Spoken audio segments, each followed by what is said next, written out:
नमस्कार दोस्तों, मैं हूं अंकित और आप देख रहे हैं हमारा YouTube चैनल अंकिशा व्लॉग। दोस्तों, आज के इस व्लॉग में हम देखेंगे छत्तीसगढ़ी ब्राह्मण कम्युनिटी के गौरहा परिवार में होने वाले घरी पत्री पूजा को। तो दिन है आज 19 दिसंबर सन 2023, श्रावण शुक्ल सप्तमी। घरी पत्री यह गौरहा परिवार का एक विशेष पूजन पद्धति है। प्राचीन काल से ही प्रत्येक गौरहा परिवार एवं सदस्य अपने अपने मनोरथ, मनोकामनाएं और ग्रह की शांति एवं पारिवारिक स्वास्थ्य के लिए देवताओं से मनौती मानते आ रहे हैं। गौरहा परिवार घरी पत्री पूजा के माध्यम से अपने कुल देवी देवताओं का परंपरागत पद्धति से पूजन और भजन किया करते हैं।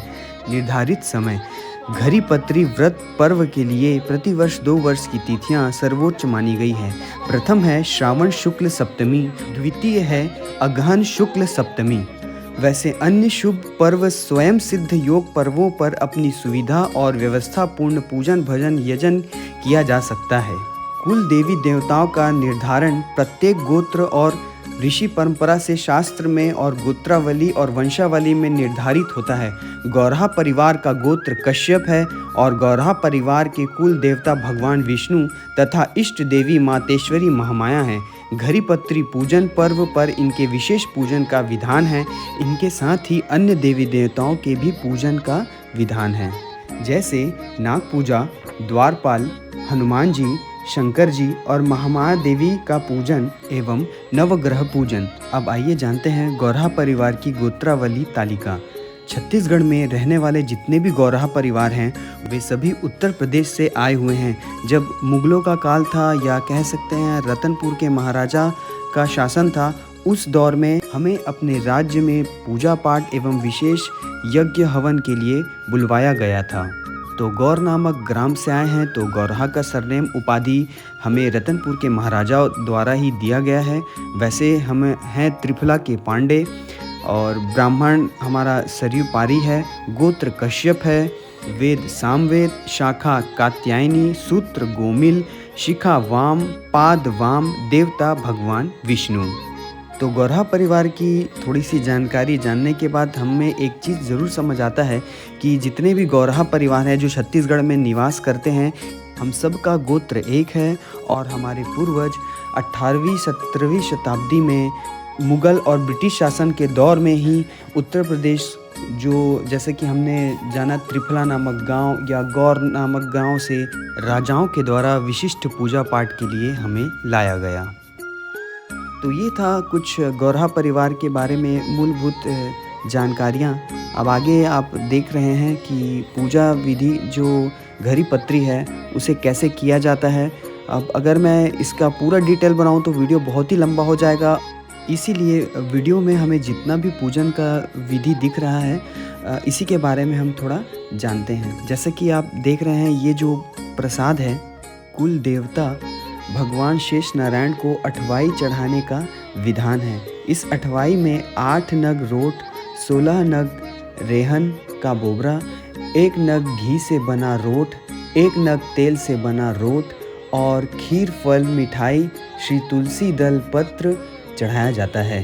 भगवान विष्णु शेष नारायण की पूजा पुरुष शुक्त से की जाती है। महत्वपूर्ण देवी देवताओं का पूजन: पृथ्वी पूजन, गौरी गणेश पूजन, कलश पूजन, नवग्रह पूजन, आदि प्रत्याधि देव पूजन, षोडश मातृक पूजन, घृत मातृका पूजन, पंच लोकपाल पूजन, 10 दिक्पाल पूजन, वास्तु देवता पूजन, चतुष्ठी योगिनी पूजन, क्षेत्रपाल पूजन, सप्तस्थल मातृका, पुण्य वाचन, यजमान अभिषेक और ग्राम देवता पूजन है। और इसके अलावा सत्यनारायण की कथा भी सुनी जा सकती है। इस पूजा में आप देख सकते हैं प्रसादी को रखने का भी एक विशिष्ट तरीका होता है, जिसमें उसे सावधानी से रखना एवं हटाना दोनों ही महत्वपूर्ण होता है।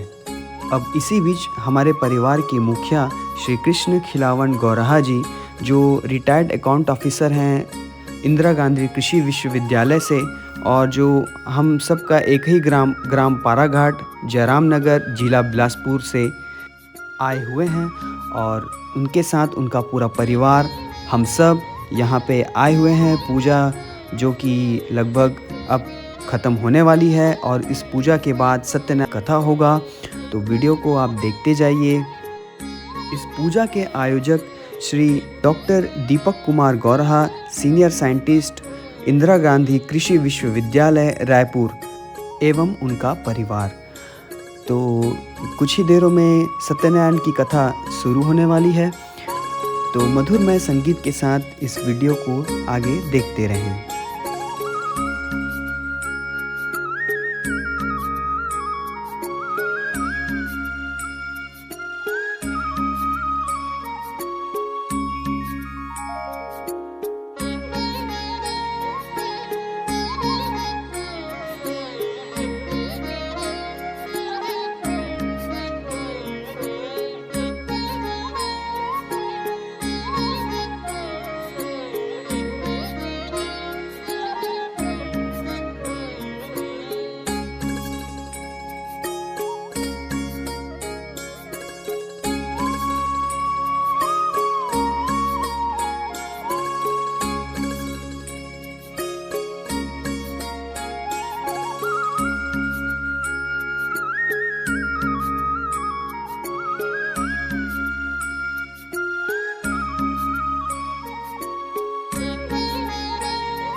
प्राप्त कर रहे हैं। किस प्रकार के कष्ट? अरे जीव जंतुओं को मार रहे हैं, मांस मदिरा का पान कर रहे हैं, नाना प्रकार के कुकर्म के अनुसार से जैसा जैसा फल है ना उन्हें मिल रहा था, तो कष्ट को प्राप्त देख करके नारद जी ने सोचा कि हे प्रभु, ये सब आपके भक्त हैं, परंतु ये दुख को प्राप्त कर रहे हैं। मैं आपके पास आ रहा हूँ, इनके दुखों का निवारण आपसे मैं पूछूंगा। ऐसा मन में विचार कर पुनः नारायण नारायण नारायण जपते हुए वो भगवान विष्णु जी के पास पहुंचे। भगवान विष्णु जी से सैया पर विराजित माता लक्ष्मी के साथ आपको नहीं पा सकती है। आपका आदि मध्य अंत नहीं है, निर्गुण स्वरूप सही भक्तों के दुखों को नष्ट करने वाले हो। आपको मेरा नमस्कार है, नमस्कार है, नमस्कार है। इस प्रकार से नारद जी है ना भगवान की नमस्कार करने लगे, विनती करने लगे। भगवान बड़े प्रसन्न हो गए। उसने कहा, हे नारद जी, में आपके जो भक्त है ना वो कष्ट को प्राप्त कर रहे हैं, दुख को प्राप्त कर रहे हैं। मैं बड़ा निवेदन के साथ आपके पास आया हूँ कि आपके पास उनके दुखों का निवारण करने का कोई लघु उपाय हो, कोई व्रत हो तो आप मुझे बताइए। उनके निवेदन करने पर भगवान ने कहा, साधो प्रसन्नतया वत्स लोकानुग्रह कांक्षया यत् कृतं च महत् चुतुम बदामि ते व्रतमस्ति महत् पुण्यम स्वर्गे मृते च दुर्लभम तव स्नेहं मया मित्रु लोग दोनों में दुर्लभ यह सत्यनारायण नामक व्रत है। आपके स्नेह के कारण से इसे कह रहा हूँ। अच्छी प्रकार विधि विधान से भगवान सत्यनारायण का यह व्रत करके मनुष्य शीघ्र ही सुख प्राप्त करके अंत में परलोक मोक्ष को प्राप्त कर सकता है। भगवान की ऐसी वाणी सुन करके नारद मुनि ने कहा कि हे प्रभु, किम फलम किम विधान चा किदा किने तव तम तुसा विसया प्रभु कदा करे प्रथम प्रभु। हे प्रभु, इस व्रत का क्या फल है, क्या विधान है, किसने किया, कैसे करना चाहिए, आप विधि विधान से आप मुझे बता दीजिए। ऐसा निवेदन करने पर भगवान कहते हैं दुख शोकादि समनम धन ध्यान प्रवर्धनम सौभाग्य संततिकरम सर्वत्र विजय प्रदम यस्मिन कस्मिन दिने मृत्यो भक्ति श्रद्धा समन्वितः। भगवान कहते हैं कि दुख सुख आदि का सौभाग्य संतति प्रदान करने वाला, शरत्र विजय प्रदान करने वाला, यस्मिन कस्मिन दिनों मृत्यो भक्ति श्रद्धा समन्वितः, किसी भी दिन किसी भी समय बंधु बांधवों परिवारजनों के साथ में ब्राह्मण के साथ में तत्पश्चात भगवान सत्यनारायण का व्रत करें, पूजन करें, नैवेद्य के रूप में उत्तम कोटि के भोजनी पदार्थ को सवाया मात्रा में भक्ति पूर्वक अर्पित करना चाहिए। प्रसाद जो भगवान का अपन बनाते हैं ना आटा वाला, सवा मात्रा में बनाना चाहिए, सवा किलो, सवा 2 किलो, इस प्रकार का। केले का फल, घी, दूध, दही, गेहूं का चूर्ण, मेवा, मिष्ठान, पंचमेवा इत्यादि भगवान सत्यनारायण की कुल सामग्रियों को लेकर के सवाया मात्रा में भक्ति पूर्वक निवेदित करना चाहिए। बंधु बांधवों के साथ भगवान सत्यनारायण की कथा श्रवण कर ब्राह्मण को दक्षिणा देना चाहिए। तदंतर बंधु बांधवों के साथ भोजन प्रसादी ग्रहण करना चाहिए। भक्ति पूर्वक प्रसाद ग्रहण करके नित्य की भजन का आयोजन करना चाहिए। तदंतर भगवान सत्यनारायण को स्मरण करते हुए अपने अपने घर को प्रस्थान करना चाहिए। ऐसा करने पर मनुष्यों की अभिलाषा अवश्य ही पूर्ण होती है। विशेष रूप से कलयुग में पृथ्वीलोक में यह सबसे छोटा सा सरल सा उपाय है। इति खंडे सत्यनारायण कथायां प्रथम अध्याय संपूर्णः।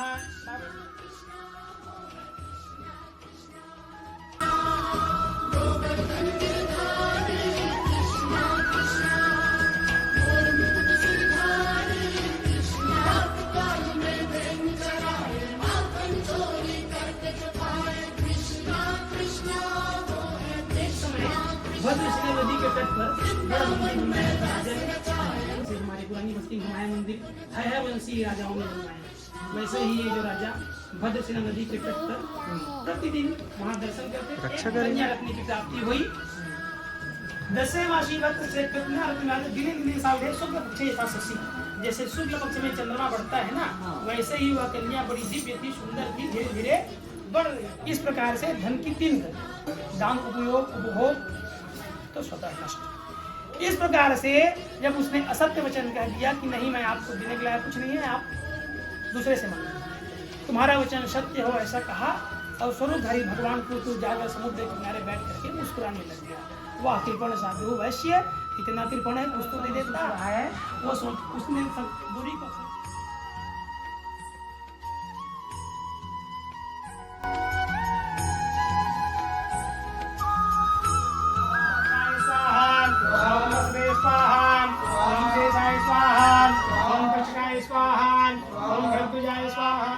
ओम सुकेश्य नमः स्वाहा स्वाहा, ओम कौशिक्य नमः स्वाहा, ओम विक्रत्य नमः स्वाहा, ओम गोदारय नमः स्वाहा, ओम प्राप्तये नमः स्वाहा, ओम देवाय नमः स्वाहा, ओम वरदाय नमः, ओम आदित्याय नमः स्वाहा, ओम स्वाहा, ओम शनिचराय नमः स्वाहा, ओम राहाय नमः स्वाहा, ग्रहणं कौचमाचर ध्याननं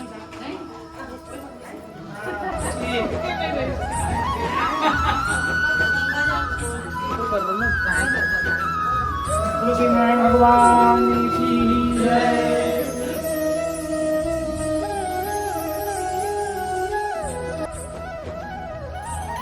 स्वामी तुम्हारा अंतर पार ब्रह्म परमेश्वर, पार तुम सबके स्वामी। ओम जय जगदीश तुम करुणा के साथ, तुम पालन करता स्वामी, तुम पालन करता। मैं मूरख फलदानी, मैं सेवक तुम स्वामी, कृपा करो भरता। ओम जय जगदीश तुम हो ये दया गोचर, सबके प्राण पति, सबके प्राण पति। ईश्वर विधि मिलाऊं दयामय, ईश्वर विधि मिलाऊं दयामय, तुमको मैं तुम्हारी। ओम जय जगदीश मैं न बांधो दुख हरता, तुम ठाकुर मेरे, स्वामी तुम्हारा खबर मेरे, अपने हाथ उठा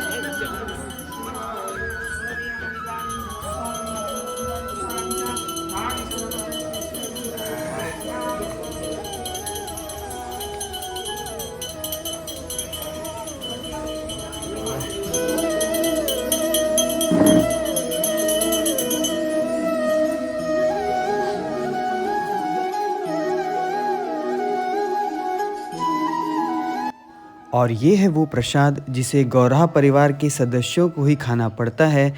बाकी अतिथिगण के लिए बाहर पे भोजन का प्रबंध रहता है। तो इस प्रकार ये घरी पत्री के पूजन का लगभग समापन हो चुका है, प्रसाद का वितरण हो चुका है। इसके बाद ये छोटा सा एक भोज्य है जो सब आए हुए अतिथियों के लिए रहता है। प्रीति भोज्य समाप्ति के बाद आ गया हमारे फैमिली का फ़ोटो सेशन, जिसमें हमारे सारे फैमिली मेम्बर्स आ चुके हैं बाहर सुनहरी यादों के पलों को समेटने के लिए मेरे वीडियो के माध्यम से। तो मेरा ये वीडियो अगर आपको अच्छा लगा हो तो वीडियो को लाइक कीजिए, चैनल को सब्सक्राइब कीजिए। ऐसे ही फैमिली व्लॉगिंग के लिए, ट्रैवलिंग के लिए मैं अपने चैनल पे वीडियो बनाता रहूँगा। आप सभी का हार्दिक धन्यवाद हमारे पारिवारिक पूजा एवं मेरे इस व्लॉग को देखने के लिए।